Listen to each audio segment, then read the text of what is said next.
I'm going to be unboxing this MX Mechanical Keyboard by Logitech. This is their latest keyboard as part of the Master series. This one is the tactile version that I got. It provides the tactile feel when you're typing, but is supposed to be much less noisy than a regular mechanical keyboard.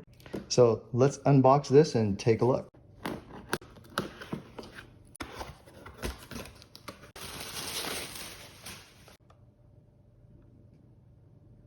All right, quickly taking a look around the keyboard. There's your on-off switch, the port. It's a USB Type-C for charging.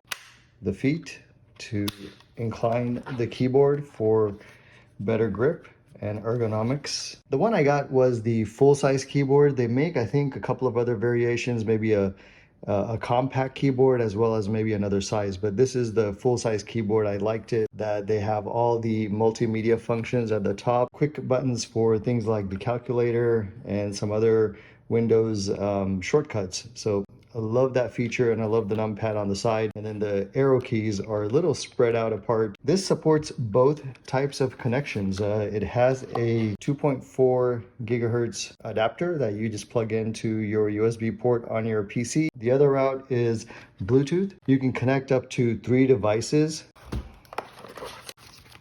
The charging cable, USB Type-C to USB-A, and some user guides and warranty information and things like that. As with any of the other Logitech packaging, they have some very high-level instructions on how to connect it on their packaging. Let me quickly test the typing sound on this.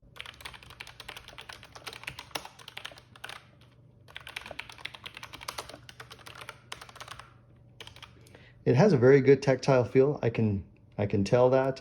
It is very quiet, yet gives you that mechanical keyboard feel when you're typing. All right, I have this on my desk connected to my Windows PC, and I'm connecting this via Bluetooth. One thing that all of the Logitech keyboards have, whether they're mechanical or some of their other keyboards in the MX series, they have a proximity sensor somehow. If I move my hand, and now it's, that's a great feature that if I'm not active on the keyboard, the illuminations goes away to save battery. But as soon as I move my fingers over the keyboard, the lights turn on, as you can see now. This keyboard is compatible on both of the operating systems, and they have the keys to switch right here. For those of you that work a lot with numbers or spreadsheets or in the accounting field, you'll appreciate this, that they have a special key for the calculator. You have to press that key, and you'll see here that the calculator app shows up. They have some other options too. This is the minimize all windows, the search. I have the MX3 mouse as well that to go along with it. Both of them work with the same software called Logitech Options Plus. So you can customize this keyboard as well as the mouse using a single software. Hope you found this review useful. Thanks for watching.